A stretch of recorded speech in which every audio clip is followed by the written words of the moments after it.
Il y a des peurs que tu vis aujourd'hui qui ne sont même pas les tiennes. Il y a certains traumatismes que tu portes depuis des années sans comprendre forcément d'où ils viennent réellement.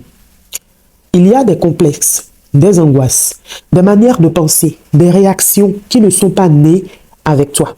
L'être humain naît seulement avec deux peurs naturelles. La peur du bruit et la peur de tomber. Tout le reste, on nous l'a transmis.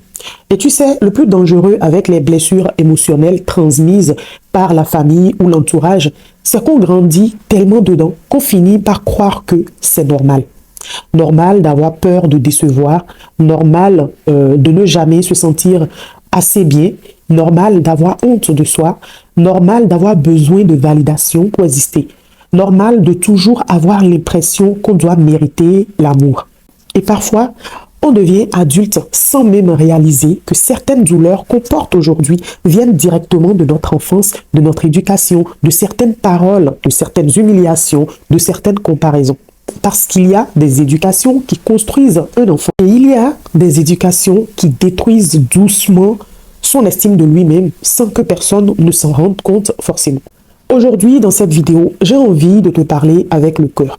Pas forcément en tant qu'experte, pas en tant que coach, pas en tant que femme forte, ni quoi que ce soit, mais simplement en tant qu'enfant devenu adulte, qui a longtemps essayé de comprendre pourquoi elle avait autant de mal à se sentir à sa place. Pourquoi elle avait autant de mal à se sentir suffisamment bien. Pourquoi elle a cherché la validation auprès des autres pendant tellement longtemps sans jamais réellement la trouver. Et je pense sincèrement que beaucoup d'entre vous vont se reconnaître dans ce que je vais raconter à travers cette vidéo. Et je suis sûre que toi aussi, tu vas te reconnaître là-dedans. I love you, baby. I love you, baby. I love you, baby. I love you. Bienvenue sur Golden Glow Up. Moi, c'est Achabi Philippe.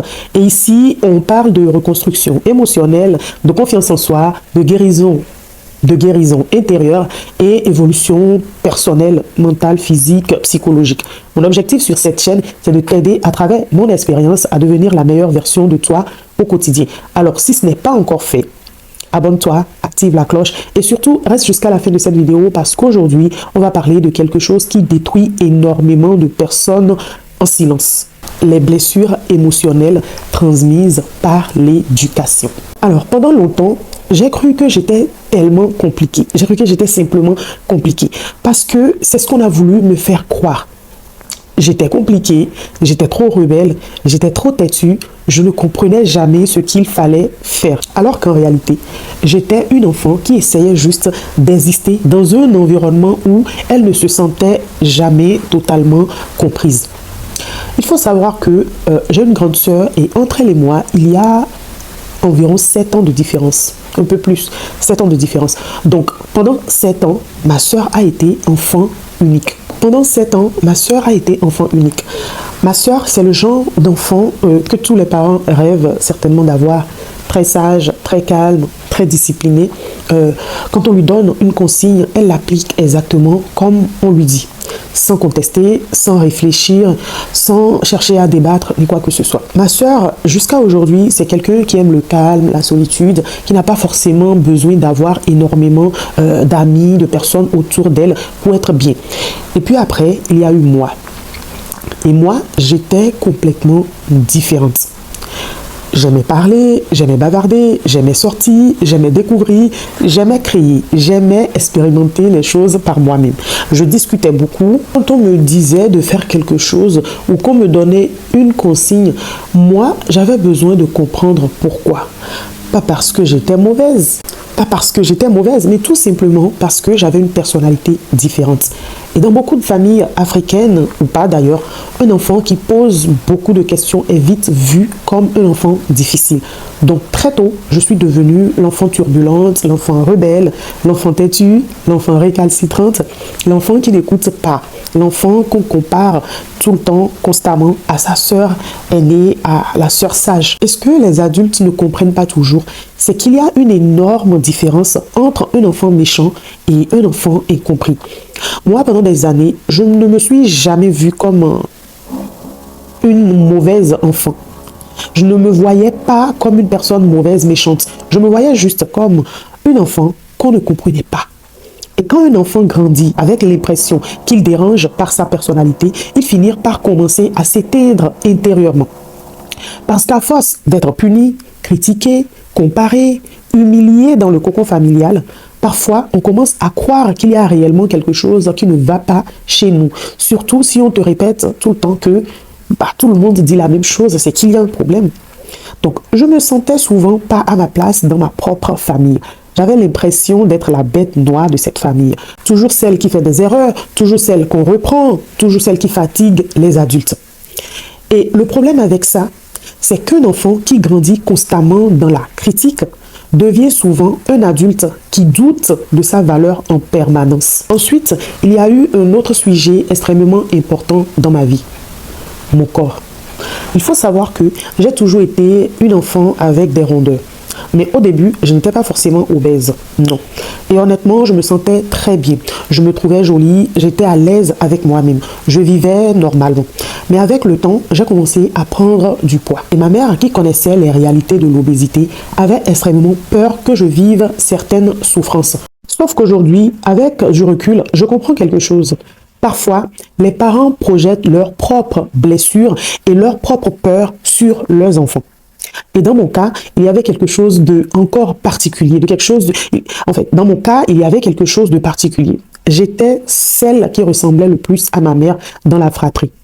Nous sommes 4 enfants dans ma famille et physiquement, j'étais la copie de ma mère. Je suis celle qui ressemble le plus à ma mère physiquement. Je suis la copie conforme de ma mère. Même visage, même corps, même morphologie. Et tout le monde le disait constamment.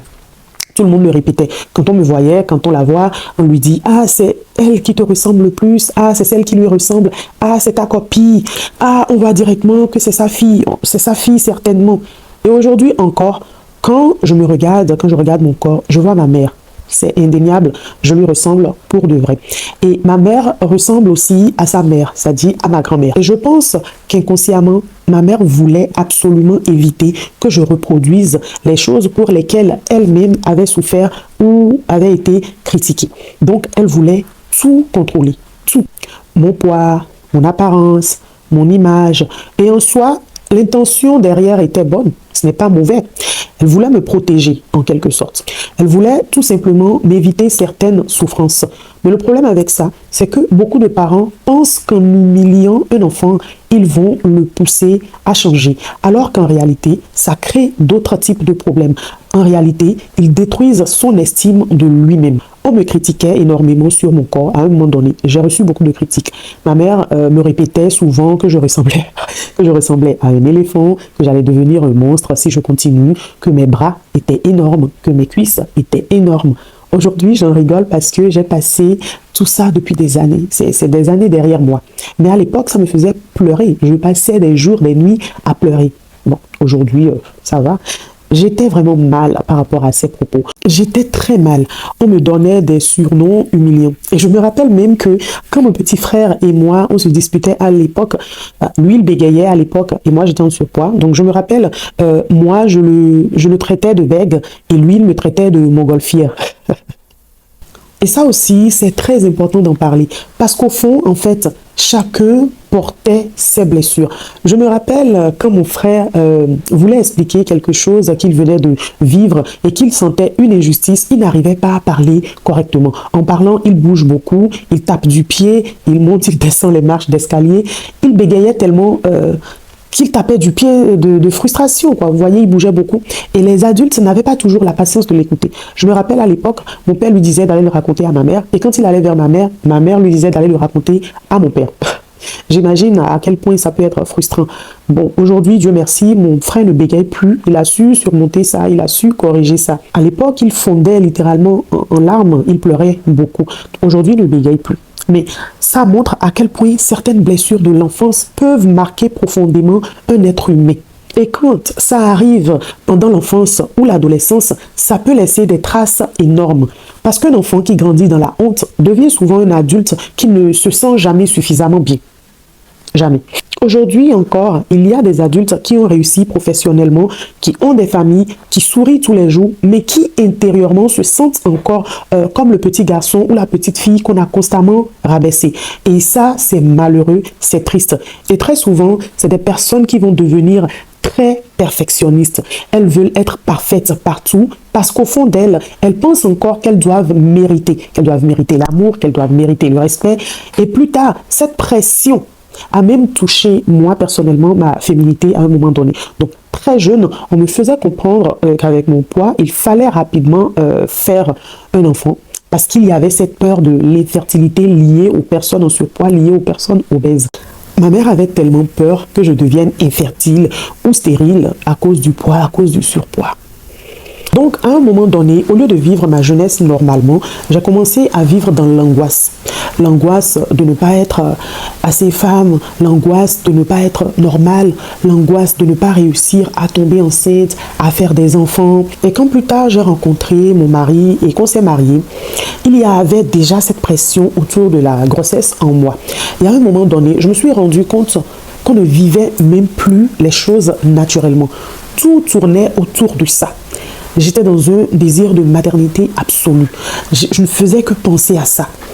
Quand on était dans l'intimité, ce n'était plus juste pour vivre notre relation. C'est devenu mécanique. On le faisait pour concevoir. Il faut que je tombe enceinte. Il faut que je conçoive. J'étais obsédée par ça. Et ça m'a détruite émotionnellement pendant des années. Je pleurais énormément. Je me sentais insuffisante. Je me sentais cassée. J'étais extrêmement mal dans ma peau parce que je pensais que c'était réel et que j'avais des difficultés à concevoir à cause de mon surpoids. Et aujourd'hui, avec beaucoup de recul et énormément de travail sur moi-même, j'ai compris quelque chose de très important. Certaines peurs qu'on porte ne viennent même pas de nous. On nous les a transmises. Des générations entières transmettent des blessures sans même s'en rendre compte. Des mères blessées élèvent parfois des filles blessées. Des pères frustrés élèvent parfois des enfants qui grandissent dans la peur. Des parents qui ont souffert vont essayer parfois tellement de protéger leurs enfants qu'ils finissent par les étouffer émotionnellement. Et attention, comprendre ça ne veut pas dire détester ses parents, absolument pas. Moi, je ne déteste pas du tout ma mère. Au contraire, je l'aime énormément. J'aime beaucoup ma mère et je sais qu'elle m'aime aussi énormément. Oui, on a toujours eu une relation compliquée, extrêmement compliquée d'ailleurs. Oui, on se dispute beaucoup, tout le temps, on se chamaille, mais on s'aime énormément. Je l'aime énormément, c'est un moment d'amour et je sais qu'elle m'aime aussi énormément. Je l'aime profondément. Ma famille m'a soutenu énormément sur beaucoup de choses. L'éducation que j'ai aujourd'hui, d'ailleurs, beaucoup de valeurs que j'ai aujourd'hui viennent de mon éducation. Et c'est important pour moi de le dire. Parce que aimer quelqu'un ne veut pas dire nier les blessures qu'on a vécues. Les deux peuvent exister en même temps. Et c'est mon cas. Les deux existent. Donc, tu peux aimer profondément tes parents et reconnaître que certaines choses t'ont détruit émotionnellement et pouvoir en parler avec eux. Et je pense d'ailleurs que c'est là que commence la guérison. Quand on arrête en fait de minimiser ce qu'on a ressenti, quand on arrête de dire c'est rien, c'est comme ça devrait être, c'est pas grave, d'autres vivent pire, mes parents ont fait ce qu'ils pouvaient, je ne veux pas être ingrate en parlant de tout ça, en dénonçant, en mettant en lumière tout ce que j'ai vécu. Et oui, en effet, ils ont fait ce qu'ils pouvaient. Mais toi aussi, tu as le droit de reconnaître que cette éducation a créé des choses en toi, à reconnaître ce que cette éducation a créé en toi. Parce qu'en fait, tant qu'on ne guérit pas émotionnellement, on reproduit. On reproduit les humiliations, les violences verbales, les comparaisons, les frustrations, les peurs. Et le cycle continue. C'est pour ça que je parle autant de reconstruction émotionnelle. Parce qu'il y a des adultes aujourd'hui qui n'ont pas seulement besoin d'argent. Ils ont besoin de guérir l'enfant qu'ils ont été. J'en connais beaucoup. Et si aujourd'hui tu regardes cette vidéo en ayant l'impression que toute ta vie tu as été trop sensible, trop bruyant, trop gros, trop différent, jamais assez bien, je veux que tu comprennes une chose. Tu n'étais peut-être pas difficile. Tu avais peut-être juste besoin d'être compris, écouté, aimé sainement et être accepté pour qui tu étais réellement. Et peut-être qu'on ne guérit jamais complètement de certaines blessures, mais on peut décider qu'elles s'arrêtent avec nous. On peut décider de ne plus transmettre à nos enfants les peurs qu'on nous a transmises à nous. Et ça, c'est déjà une immense victoire. Aujourd'hui, moi, par exemple, je fais énormément attention à l'éducation que je donne à mes enfants, à ce que je leur dis, aux paroles que je sors de ma bouche envers eux. Parce que même si certaines blessures ne disparaissent jamais totalement, je refuse absolument de reproduire certaines choses. Je refuse de transmettre certaines peurs. Et c'est ce que toi aussi, tu dois commencer à faire à partir d'aujourd'hui, à partir de maintenant. Il est temps que tu guérisses. Il est temps que tu prennes soin de toi émotionnellement. Il est temps que tu remplaces tes peurs qu'on t'a transmises par quelque chose de plus sain. Parce que sinon, ta vie de couple peut être détruite. Ton mariage peut être perturbé. Tes relations peuvent être compliquées. Ton estime de toi peut rester fragile toute la vie. Et surtout, tu risques inconsciemment de transmettre les mêmes blessures à tes enfants. Si cette vidéo t'a parlé, dis-moi en commentaire ce que tu en penses. Est-ce que toi aussi tu as vécu certaines blessures émotionnelles liées à l'éducation? Est-ce qu'il y a des peurs qu'on t'a transmises? Mets-le en commentaire. Et surtout, laisse-moi un like pour soutenir cette vidéo et permettre à d'autres personnes de tomber dessus. Parce qu'il y a énormément de gens qui souffrent en silence sans réellement comprendre pourquoi. Et si tu veux continuer ton processus de guérison émotionnelle, abonne-toi dès maintenant.